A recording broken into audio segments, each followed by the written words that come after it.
Oke, Assalamualaikum warahmatullahi wabarakatuh. Ketemu lagi Sobat PBB dalam podcast Ngobrol Caleg. Ya, masih bersama caleg-caleg berkualitas dari Partai Bulan Bintang. Hari ini sangat spesial sekali kita bertemu dengan caleg spesial dari DPRD Kota Bekasi, khususnya Dapil 5, meliputi Pondok Gede dan Bekasi Barat. Langsung saja bersama dengan Pak Joko Utomo, doktor atau kita sebut juga dengan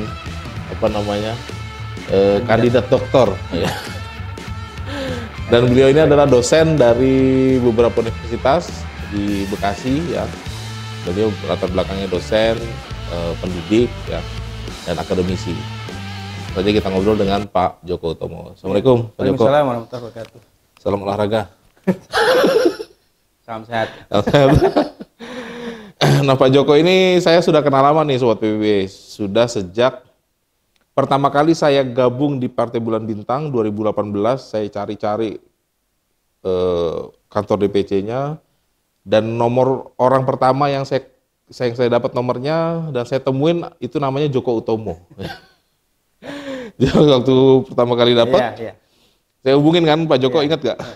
Pak Joko, saya Randi Bagasuda, lalala. Jadi ini adalah orang PBB pertama yang saya temuin dari seluruh pengurus yang ada di Indonesia. Karena memang waktu itu saya sudah 2018 saya sudah berniat baik untuk bantu PBB sebisa saya gitu ya, untuk berjihad, berjuang di Partai Bulan Bintang. Dan ketemulah dengan Pak Joko waktu itu sebagai Ketua DPC. Masih Ketua DPC. Ketua DPC Kota Bekasi, lalu mengangkat saya, mengamanahkan saya jadi bendahara. Sebagai bendahara. Bendahara DPC Kota Bekasi. Ketua Bapilu juga. Meskipun nggak lama Pak. Ketua Bapilu. Habis itu, habis masuk, wah langsung dikasih tugas banyak nih sama Pak Joko ini. Dikasih tanggung jawab bendahara DPC Kota Bekasi, kasih tanggung jawab ketua Kapu dulu. Kapu ya, dulu masih Kapu. Sekarang Bapilu. Sekarang Bapilu. Kapu Kota Bekasi, jadiin caleg DPR RI. Dan banyak banget nih tugas-tugas yang diamanahkan oleh Pak Joko. Saya terima kasih sudah dikasih tempat untuk belajar nih sama Pak Joko, sampai akhirnya hari ini saya masih di Partai Bulan Bintang ya, karena ini nih orangnya nih yang jeblosin saya di partai. Oke, kita hari ini nggak ngomongin saya, tapi kita ngomongin tentang caleg kita dari Dapil DPRD Kota Bekasi, Dapil Kota Bekasi 5 iya. Ya, meliputi Pondok Gede dan Bekasi Barat, nomor urut 3. Berarti satu dapil dengan Bu Lucy ya? Bu Lucy nomor 1, Pak Suparmo nomor 2, Oh saya iya. nomor 3. Jadi perlu saya jelaskan juga ini ada latar belakang kenapa saya di nomor 3. Sebenarnya tadinya saya nomor 4. Tapi pertimbangan dari Bapilu pada saat itu dan masukan juga dari tim suksesnya Bu Lucy bahwa kita bagi tugas. Jadi Bu Lucy dengan Pak Suparmo itu di Pondok Gede, konsentrasinya saya ditaruh di Bekasi Barat. Sebenarnya saya dengan Imam ya. Imam nomor berapa? Nomor 4 Imam ya? nomor 4 kalau nggak salah ya. Oh. Nah itu jadi tadinya saya nomor 4, kemudian dinaikkan nomor 3. Tujuannya supaya bisa mendrill ya, atau misalnya memimpin pergerakan di Kota Bekasi Barat terutama gitu ya. Cuman ya seperti itulah kondisinya. Sampai sekarang masih belum bergerak ya. Bergeraknya masih, ini adalah salah satu ikhtiar ya, karena buat saya berpikir bahwa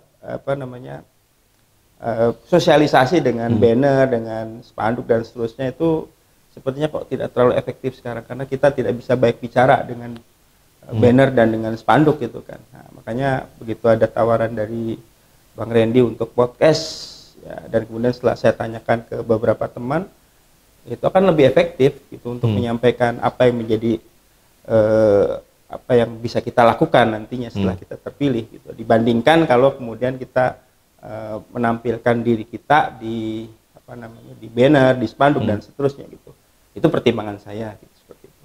Makanya kalau kemudian warga Bekasi Barat nyari spanduk saya nggak bakal ketemu ya, karena memang saya strateginya nggak ke situ ya, strateginya mungkin lewat medsos, lewat podcast seperti ini gitu ya. Mudah-mudahan bisa menyampaikan apa yang kemudian ingin menjadi keinginan saya kalau nanti terpilih sebagai anggota DPRD gitu Pak.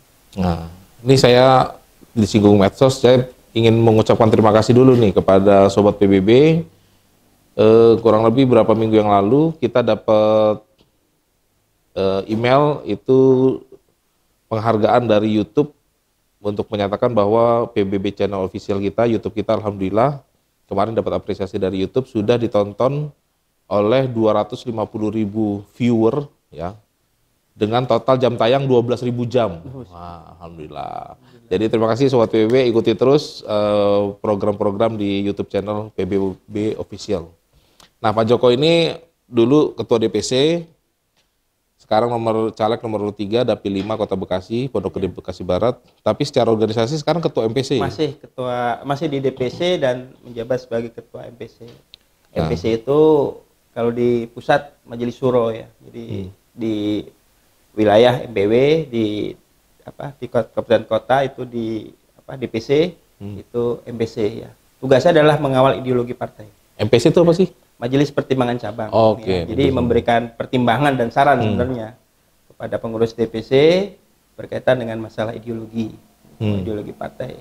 Jadi diharapkan jangan sampai gerak langkah dari DPC ini nanti melenceng dari ideologi partai, karena sebagaimana kita ketahui PBB adalah satu-satunya partai yang memiliki tafsir asas.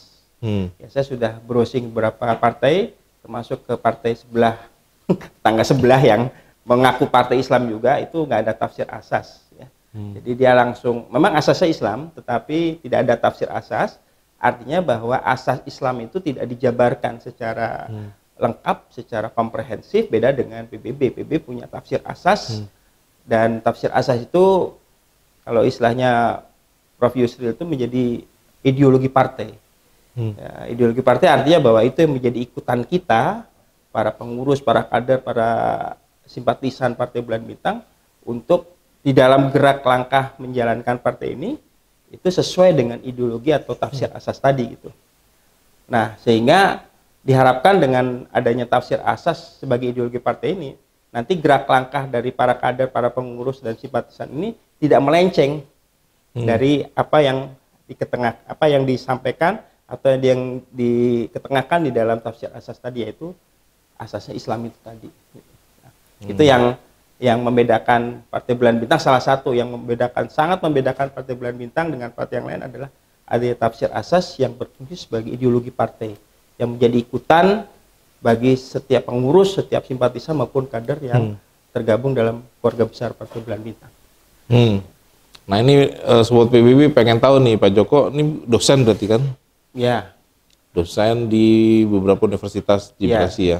Tetapnya di Universitas Gunadarma, ya, tapi juga ada beberapa kampus yang juga saya mengajar di sana ya, dan sifatnya part time saja, nggak terlalu banyak jam di sana, jadi lebih baik jamnya itu baik di Gunadarma seperti itu. Nah ini apa namanya, mahasiswa Civitas Akademika dan keluarga mahasiswa dari Pak dosen kita ini tolong dibantu nih, yang tinggal di Bekasi Barat, yang punya saudara, punya teman, punya keluarga di Bekasi Barat, Pondok Gede, ini caleg yang Anda sudah kenal harusnya, sehari-hari mengajar ekonomi ya? Mengajar fakultas ekonomi. Studi manajemen akuntansi. Wih, manajemen akuntansi? Ini akuntansi, ya pokoknya yang berbau manajemen. Kadang-kadang saya juga ngajar di teknik ya. Kalau mata kuliah itu berkaitan dengan, ada kan beberapa mata kuliah yang berkaitan dengan bidang bisnis gitu ya. Nah itu kadang-kadang saya juga suka memberikan juga gitu. Bahkan sekarang saya ini home base-nya itu di teknik industri, bukan di manajemen. Karena saya dulu fakultas teknik industri berarti. Jadi prodinya di home base saya kan. Jadi kalau dosen itu kan punya home base ya. Nah, home base-nya itu di teknik industri kalau di Gunadarma itu. Ya, karena apa? Saya pernah tercatat sebagai salah satu dosen di teknik industri untuk beberapa mata kuliah yang berkaitan dengan bidang bisnis gitu. Jadi multi fakultas. Ya. Nah, apa nih suka duka atau visi kondisi perkampusan kita hari ini nih? Kalau Pak Joko berarti udah berapa tahun jadi dosen? Ya, kalau di Gunadarma sejak 98, ini sudah 25 tahun. Dulu udah lama juga ya? Ya, seperempat abad. Udah dapat bintang perak sebenarnya. Oh, udah dapat benar? Iya, enggak. Tapi ya kalau seharusnya sudah perak ya, apa namanya. Berarti timah memang perak. dosen ini sudah jadi apa namanya jenjang karir emang dari awal ya? Jadi pada awalnya sebenarnya saya nggak ada cita-cita jadi dosen. Dulu saya cita-citanya mau jadi karyawan seperti Bapak gitu ya. Makanya saya masuk di jurusan manajemen. Ya. Dan sempat setelah kuliah itu, selesai kuliah saya kerja di luar. Di salah satu perusahaan. Pas berbarengan dengan krisis moneter tahun 98. Sehingga saya kemudian kena imbasnya. Dan akhirnya saya kemudian kembali lagi ke kampus gitu kan. Karena ada tawaran dari kepala lab saya waktu itu, ya ngajar aja di kampus ya. Kamu belum ada ini kan. Akhirnya ya sudah sampai sekarang dilakoni saja gitu. Oh berarti lulusan Gunadarma juga? Gunadarma juga. Oh lulus dari sana langsung ngajar di Gunadarma? Enggak juga, sempat di luar setahun. Nah kemudian baru setelah krisis moneter itu, baru kemudian saya ditarik lagi ke kampus. Kira-kira dari dunia perkampusan apa nih yang bisa diimprove kalau kondisi hari ini? Kota Bekasi atau keseluruhan? Atau ya, Indonesia? Ya boleh. Iya kalau Indonesia saya kira kampus itu kan merupakan apa namanya tempat persemaian bibit-bibit ya, bibit pemimpin bangsa gitu kan. Oleh karena itu maka sekarang yang harus kita lakukan adalah bagaimana kemudian persemaian bibit-bibit tadi itu bisa menghasilkan tunas-tunas bangsa yang berkualitas, mempunyai kapabilitas, mempunyai apa namanya kemampuan untuk memimpin ya, dan yang paling penting adalah memiliki apa pandangan jauh ke depan tentang bagaimana Indonesia ini akan dibawa gitu kan. Nah, yang saya lihat sekarang ini kan kampus ini kan ya memang tidak semua, tetapi ada beberapa yang tidak terlalu tidak terlalu ke arah sana gitu kan. Jadi mahasiswa itu lebih senang di di DPR namanya gitu ya. DPR itu singkatan Bang. Di bawah pohon yang rindang gitu kan. Ketimbang di kelas, ketimbang di perpus gitu. Jadi kalau di kampus itu yang rame itu ya DPR itu gitu kan, dibandingkan di kelas atau di perpus. Perpusnya sepi, nggak ada orang, kelasnya juga sepi, hanya kuliah saja, yang rame di bawah pohon yang rindang tadi. Nah ini kalau misalnya ini berlangsung dalam jangka waktu yang lama, saya khawatir nanti apa yang kita harapkan dari kampus sebagai persemaian benih-benih untuk pemimpin masa depan itu tidak bisa tercapai gitu kan. Nah itu yang menjadi keprihatinan kita, dan itu saya kira yang menjadi concern kita ke depan, bagaimana kemudian mereka yang masih benar ini gitu ya, yang tidak masuk ke DPR tadi itu bisa kita arahkan sehingga mereka bisa sesuai dengan apa yang kita inginkan. Itu yang mungkin jadi pemikiran kita. Nah disitulah mungkin saya kalau mengajar itu sering menanamkan hal-hal itu gitu kan. Jadi di sela-sela saya mengajar, saya masukkan beberapa pemikiran-pemikiran ya, terutama pemikiran tentang kejujuran, kemudian berinisiatif ya, kemudian memiliki komitmen dan seterusnya, yang saya kira itu adalah merupakan modal penting bagi seorang mahasiswa atau seorang sarjana nantinya untuk bisa berkiprah di masyarakat secara baik gitu, seperti itu. Nah tadi kan ini sempat ada cerita nih Sobat PBB, lagi ada kasus apa tadi, ada mahasiswa nyontek kan? Ya saya mohon maaf, saya agak lambat nih datangnya karena mahasiswa nyontek ya, karena memang kalau saya lihat sekarang ini motivasi mereka untuk bisa fight dan untuk bisa unggul itu berkurang gitu kan. Generasi hari ini. Jadi generasi hari ini ya, karena mereka. Tapi ya, kalau nyontek bukan dari dulu itu. Yang nyontek mah dari dulu, cuman ya kerasa ya. Sebenarnya kan kalau sekarang ini dengan adanya banyak saluran ya, tidak hanya buku saja tapi juga dari internet dan seterusnya. Sebenarnya inian mereka sumber belajar mereka tuh sebenarnya banyak gitu kan. Kenapa harus nyontek gitu kan? Sebenarnya kalau mereka mau menekuni itu semua, sebenarnya jawabannya ada semua. Gitu kan. Karena kita kan juga mengacu ke sana gitu kan. Tapi ya itu karena malas mikir ya, karena lebih baik di DPR itu tadi, tidak baik di perpus dan kemudian di kelas, ya akhirnya seperti itu gitu kan. Nah ini memang menjadi keprihatinan kita, dan saya kira ke depan kita harus coba untuk mengarahkan mereka, membimbing mereka agar mereka tidak mengulangi hal seperti itu, karena tidak akan menguntungkan buat mereka dalam, mungkin mereka sekarang untungnya apa, nilainya bagus gitu kan, tapi pada saat mereka terjun ke masyarakat ya mereka nggak bakal kepake gitu kan ya, karena apa ya, ilmunya boleh nyontek gitu. Saya kira gitu. Itu kalau zaman saya dulu kan di kampus ya, itu kalau ketahuan nyontek sudah langsung DE Ya, itu. bukan kalau tempat kita nggak D lagi, langsung Langsung nggak E? lulus. Oh berarti emang langsung nggak Langsung nggak lulus? lulus, langsung nilainya. Itu berlaku di UTS dan UAS? Atau Ya, kuis-kuis, kalau kuis boleh? kalau kita di UTS saja sudah nyontek, udah selesai. Selesai, berarti Selesai, semester udah. itu dia ada Oh ya, udah goodbye. nggak ada Ulang tahun inilah, depan. nggak ada. Oh, berarti bagus nggak ada banget ya. ampun lagi. Iya. Itu kalau masalahnya apa? Tidak semua tangkep gitu loh. Yang lolos juga banyak gitu loh. Ya apes-apesan. Masalahnya kalau yang lagi apes ya apes bener gitu. Tapi kalau misalnya dengan nyontek itu kemudian dapat nilai bagus ya kita nggak bisa karena buktinya nggak ada gitu kan. Kita kan main bukti gitu kan. Kalau dia tadi yang ketangkep itu nyonteknya gimana? Biasanya dia pakai catatan di bawah di bawah kertas soal ujian. Oh, tapi setidaknya dia tetap usaha lah dia nyatet gitu kan? Iya. Bukan dari buku langsung. Enggak. Iya kalau itu pinter kalau kalau dari buku langsung kan ya kurang pinter. Kalau yang pinter ya begitu. Cuman ya tadi kurang pinternya apa ya lagi apa saja gitu. Iya. Dulu ya saya punya kawan IPK-nya bagus tapi setiap UTS dan UAS dia selalu rajin betul. Tapi bukan rajin ngapal. Tapi di sini loh. Percaya nggak? Jadi pakai lengan panjang gitu. Nanti begitu ini dibuka gini tulisan kecil-kecil gitu. Jadi kertas itu ditempel di sini. Wah, saya bilang kreatif itu berarti. Iya, waktu dia membuat ini dengan waktu dia baca kan saya yakin nggak jauh beda itu. Iya. Kenapa dia nggak baca aja kan? Iya. Gitu. Mungkin kalau kita lihat dari situ mungkin di satu sisi dia untung karena dia bisa dapat nilai bagus, IPK bagus. Tapi nanti akibatnya pada saat dia terjun di masyarakat, terjun di dunia pekerjaan, dunia usaha dan seterusnya, orang kayak gitu nggak bakal kepake gitu kan. Karena ilmunya ilmu boleh nyontek gitu kan.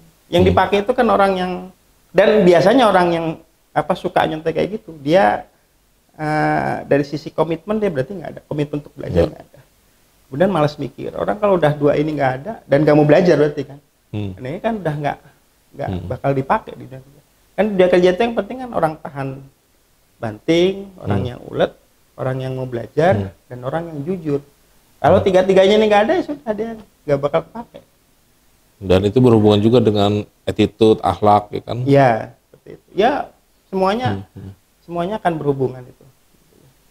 Jadi ya pilih mana gitu ya, masa depan yang baik dengan tidak melakukan itu, atau ya keuntungan sesaat, ya, tapi mengorbankan masa depan yang jangka panjang. Ya. Saya kira itu yang harus mereka pertimbangkan gitu kan. Kita cuma mengarahkan saja gitu kan. Kalau dari dunia perdosenan sendiri selama 25 tahun khususnya terakhir ya dengan era digitalisasi ada perubahan? Ya ada perubahan perubahan. Apa tetap masih ngajar-ngajar gitu? Ya sebenarnya dengan digital itu kita dimudahkan. Ya, kita yang dulu harus datang ke kampus, sekarang bisa lewat Jimit, lewat Zoom dan seterusnya. Mas Zoom setelah COVID pasti lanjut masih ada Zoom. Kita kan sekarang hybrid. Untuk swasta hybrid masih. Tapi kalau untuk PTN saya dengar sudah harus luring semua. Harus luring semua. Nah, di satu sisi memang kita diuntungkan dengan adanya digitalisasi ini, kita bisa lebih memudahkan kita. Meskipun sudah nggak COVID ya? Ya. Tetap jalan ya? Tetap ada yang itu. Nah, tapi di sisi yang lain juga ada kelemahannya bahwa ternyata mengajar dengan online itu tidak bisa membuat mahasiswa itu aware juga gitu. Kadang-kadang kita mengadakan kuliah online dengan Zoom atau dengan Jimit, ya off cam semua gitu kan. Ya kita pada saat off cam itu kan kita nggak tahu mahasiswa itu nggak diwajibin on cam. Ya dia on cam kan. Kalau misalnya dia kemudian tiba-tiba izin saya mau itu dan tutup, kita mau apa? Kita kan nggak bisa ngontrol semua gitu kan, sekian banyak itu. Nah, jadi di satu sisi kita dimudahkan, tapi di sisi lain juga proses transfer knowledge-nya juga tidak terlalu efektif gitu kan. Gitu. Nah, jadi ya memang ya kembali lagi ke komitmen sebenarnya sih, komitmen ke mahasiswanya itu, meskipun dia offline kayak online kayak, kalau memang dia komitmennya mau belajar, dia akan manfaatkan itu dengan sebaik-baiknya. Tapi kalau orang yang sudah tidak komit, sudah tidak mau belajar lagi, ya meskipun pakai online offline sekalipun yang ditongkrongin sama dosennya, tetap aja dia nggak minat belajar juga. Jadi kembali lagi ke komitmen masing-masing gitu kan. Ya. Nah, ini background dosen ya. Tapi saya juga searching sedikit ya tentang Pak Joko. Pak Joko kalau nggak salah dulu GPI ya? Iya, sempat di GPI. Bendahara Umum. Bendahara GPI? PW Jakarta Raya. Jadi GPI dulu dan Jakarta Raya, PW-nya itu meliputi DKI plus dengan daerah penyangga, termasuk Bekasi, kabupaten kota, kemudian Bogor, kabupaten kota, dan Tangerang kalau nggak salah dulu. Jadi Bekasi Raya. Jadi selain basic dosen juga aktivis ini sebetulnya. Iya, jadi kalau boleh saya cerita sedikit, sebenarnya kalau aktivis itu saya dari SMP, saya udah. Dari SMP? Dari SMP sudah ikut pramuka, ikut PI Rohis ya? dan seterusnya. Nggak sempat kali itu, nggak sempat, karena memang belum mengenal itu ya. Tapi sempat terhenti pada saat saya kuliah malah justru. Justru mahasiswa nggak ikut sama sekali karena diancam sama orang tua saya. Karena pada saat saya SMA itu saya hampir nggak naik. Dari kelas 2 ke kelas 3 hampir nggak naik. Gara-gara saya aktif di Rohis pada saat itu. Gitu kan, baik kegiatan itu. Akhirnya sama ayah saya, dan pas kebetulan dilalah pas bapak yang ngambil gitu loh. Nah, kemudian dikasih tahu, itu nih nilai kamu kayak gini nih, kamu kalau nggak ditolong sama guru kamu nggak naik ini. Gitu. Nah sekarang tinggal pilih, kamu aktif di organisasi tapi nggak usah sekolah. Waduh. Itu udah diancam gitu. Jadi kalau misalnya kamu masih mau meneruskan hobimu ini kan, gitu ya, itu silahkan, tapi nggak usah sekolah aja gitu.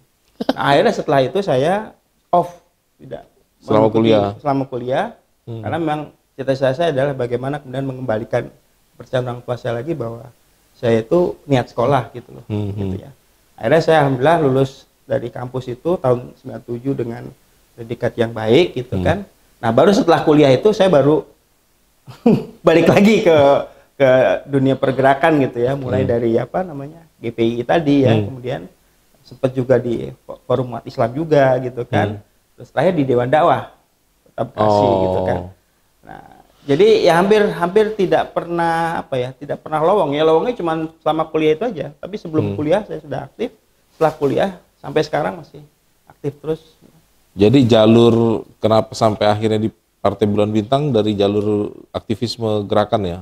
Iya, jadi pada awalnya sebenarnya saya tahun 98 pada saat dideklarasikan saya masih belum ngerti itu. Partai Bulan Bintang ini partai seperti apa sih gitu, nggak ngerti. Jadi saya waktu itu ikut-ikut aja gitu. Ya, ikut-ikut dan teman-teman cuma waktu itu bilang ini partai Islam, banyak kiainya, banyak orang benernya gitu ya. Mudah-mudahan jadi partai bener gitu. Biasanya begitu. Saya ikut aja gitu karena memang pengen organisasi. Nah, salah satu yang juga memotivasi saya adalah bahwa di Partai Bulan Bintang ini salah satu memperjuangkan umat Islam, izul Islam wal Muslimin.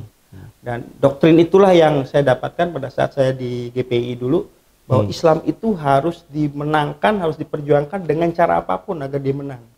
Gitu ya. Itu doktrin di GPI dulu. Akhirnya segala hal, segala organisasi apapun bentuknya yang bisa memenangkan izul Islam wal Muslimin gitu kan, umat Islam dan Islam itu sendiri, itu wajib untuk kita ikut di situ. Itulah yang kemudian membuat saya bertahan sampai sekarang. Ya, jadi mungkin kalau dicari siapa orang yang dari generasi pertama yang masih di PBB ya tinggal saya. Karena hampir semua yang dulu sama-sama berjuang dari tahun 98 tuh di Kota Bekasi sudah nggak ada lagi. Ya, yang maksudnya yang masih aktif di PBB gitu ya. Ya, kalau seperti contoh Ustaz Salim Dani yang di Dewan Dakwah itu memang dulu ada pengurus PBB, tapi kan sekarang beliau di Dewan Dakwah sudah tidak pengurus lagi. Ya, tim pengurus masih tinggal saya. Dari awal, berarti dari 99 gitu Pak? 99. Dari 99 langsung ke DPC atau? PAC dulu. PAC dulu? PAC Bekasi Selatan, ya, kemudian baru ke DPC. Ke DPC dulu sempat wakil sekretaris, kemudian wakil ketua, kemudian ketua, dan sekarang ketua MPC gitu kan. Jadi sudah melewati dari bawah memang dari PAC terus sampai ke DPC. Berarti nyalek juga dari 99? Enggak, 99 enggak, 2004 enggak, baru 2009 saya nyalek. 2009 2014 DPRD gitu ya. Gitu. Nah, setelah 2019 saya off ya karena saya ketua DPC, dan mungkin jadi pertanyaan juga kenapa ketua DPC malah nggak nyalon ya, karena saya berpikir pada saat itu ketua DPC itu harus mengayomi semua dapil. Iya, ngurus. Harus semua dapil gitu kan. Akhirnya saya nggak usah nyalon, ya saya ngurusin seluruh dapil gitu. Nah, itulah yang yang kemudian dalam tanda petik agak dicibir oleh teman-teman partai lain. PBB doang yang ketuanya nggak nyalon, yang lain nyalon gitu kan. Ya, saya nggak terlalu ini juga. Banyak waktu saya inget tuh, karena waktu itu saya udah nyalek kan, udah masuk. Udah. Dan banyak yang gimana sih nih ketua DPC kok malah nggak nyalek gitu. Tapi ketika saya menyaksikan langsung bagaimana beliau ini ngurus DPC, ngurus partai, akhirnya saya paham, oh ternyata beliau memang lebih fokus untuk ngayomin semua supaya bagus gitu ya. Jadi sampai sekarang. Ya sekarang 2000 sekarang nyalek lagi karena udah ketua MPC. Ketua MPC. karena nggak ada orang lagi.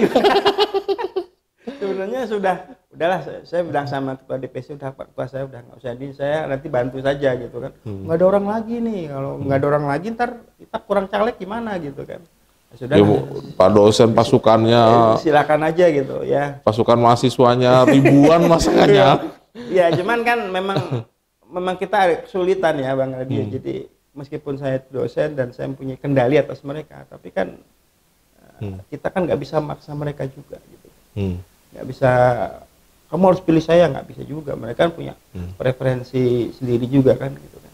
Tapi kan minimal lah ini dosen saya sendiri kok tiap hari ketemu gitu. Iya, ya makanya saya dan lagi ditambah lagi kan memang kita nggak boleh kampanye di lembaga pendidikan, meskipun katanya boleh, tapi boleh itu ternyata if-nya banyak gitu loh. Jadi jadi syaratnya tuh banyak gitu, dan saya lihat syarat-syarat ini sama juga nggak bisa kampanye juga gitu kan. Nah, akhirnya ya mungkin ini salah satu ikhtiar saya lewat podcast ini juga bisa menyampaikan apa yang, karena itu tidak bisa disampaikan, menyampaikan apa yang menjadi pemikiran saya ya, kalau saya ada jadi terpilih, dan terutama adalah pemikiran saya tentang Kota Bekasi ini gitu kan. Karena kan lingkupnya adalah DPRD gitu kan. Nih dengerin nih mahasiswanya Pak Joko nih. Ini beliau ini orangnya lurus banget, taat asas, taat peraturan, dibilang nggak boleh ya udah gitu ya. Jadi beliau ini sebetulnya memerlukan dukungan dari teman-teman mahasiswa nih, mahasiswa Gunadarma, mahasiswa Bunda Mulia ya. Ya, jauh tuh. Banyak ya. Ya mahasiswa yang punya keluarganya, mahasiswa dan sebagainya. Ini dosen Anda yang taat asas, taat peraturan, taat hukum gitu ya. Orangnya lempeng lurus ya, tapi tidak bisa menyampaikan langsung di hadapan Anda di kelas gitu. Jadi kita lewat podcast ini tolong dibantu nih, kandidat doktor kita Pak Joko Utomo, caleg DPRD Kota Bekasi Dapil 5, meliputi Bekasi Barat dan Pondok Gede nomor urut 3. Tolong dibantu nih Pak dosen kita ini ya. Nah Pak dosen, saya jadi panggil Pak dosen nih. Kira-kira apa yang akan misalkan nanti dukungan masyarakat ini, kan terus sekitar 15.000 ya, 15.000 suara ya, minimal 10.000 udah masuk lah ya. Kira-kira nanti kaderullah kalau tiba-tiba Pak Joko terpilih sebagai anggota DPRD Kota Bekasi, apa yang akan diperjuangkan?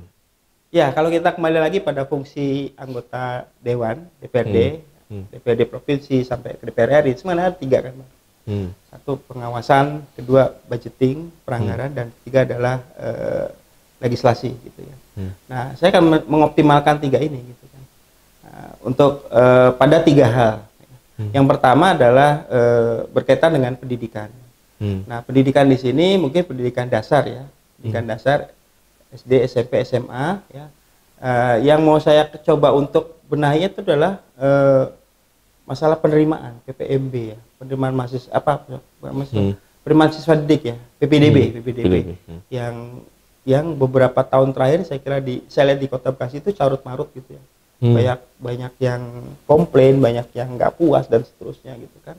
Ya dengan sistem zonasi gitu ya. Jadi zonasi ini bukan di Bekasi katanya aja. Zonasi tapi ternyata nggak zonasi juga gitu kan. Terbukti kalau zonasinya jaraknya itu misalnya katakanlah 1 kilometer, itu nggak diterima, yang 10 kilometer malah diterima gitu kan. Jadi agak itu ya. Jadi pengawasan terhadap proses zonasi itu, dan kemudian bagaimana kemudian kita bisa memperbaikinya supaya lebih adil gitu kan prosesnya itu. Dari pendidikan, kemudian juga kualitas dari guru-gurunya kita. Karena sekarang ini trennya adalah orang tua siswa itu malas kalau kemudian mengirimkan anaknya ke sekolah negeri. Karena sekolah negeri itu cenderungnya hanya begitu-begitu aja, tidak ada peningkatan, tidak ada sesuatu yang berbeda dan sebagainya. Sehingga Bang Deddy juga mengakui itu kan, anaknya sekolah di Darussalam semua, nggak di sekolah di negeri gitu kan. Ya karena melihat negerinya seperti itu gitu kan. Karena ini yang harus kita perbaiki, karena biar bagaimanapun sekolah negeri itu kan justru sekolah yang semestinya diharapkan bisa menghasilkan yang lebih baik dari yang swasta gitu. Tapi sekarang terbalik gitu kan. Nah, itu kualitas guru nanti kita perbaiki ya tentunya lewat anggaran ya yang ditambah dan seterusnya, ditambah juga pengawasan karena tanpa pengawasan semua itu akan tidak ada artinya gitu kan. Yang kedua adalah dari ekonomi kerakyatan. Saya melihat potensi UKM di Kota Bekasi ini besar sekali, banyak gitu ya. Hampir sekitar 2000 UKM ya, kurang lebih ya saya lihat di data itu. Kalau ini bisa diberdayakan tentunya dari satu sisi bisa memberdayakan UKM itu sendiri, dan kedua bisa menyerap tenaga kerja. Jadi tenaga kerja yang ada di Kota Bekasi ini, anak-anak muda kita yang lulusan S1 dan seterusnya, dia nggak perlu ke Jakarta. Sehingga tidak perlu macet-macet di Jakarta dan cukup bekerja di sini saja kalau memang UKM itu memang bisa berkembang. Nah, itu bisa kita kembangkan lewat apa ya? Lewat anggaran yang ditambah permodalan, kemudian pelatihan, pemasaran, akuntansi dan seterusnya. Yang tentunya ini harus kita inisiasi dari Dewan ini, memberikan masukan kepada pemerintah kota. Dan yang terakhir adalah ekonomi kerakyatan, gitu ya.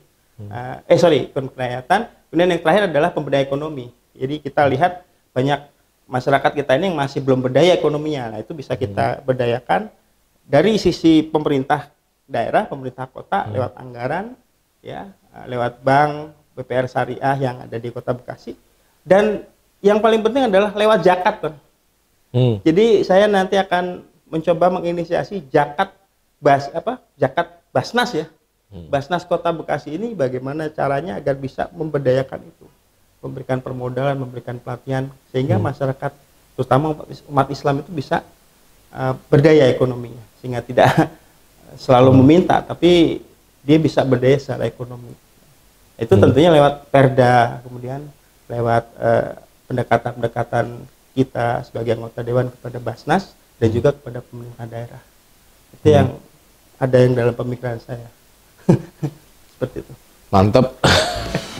Jadi Sobat PBB di mana berada, khususnya warga Kota Bekasi, Dapil 5, Pondok Gede, Bekasi Barat, ini caleg Anda.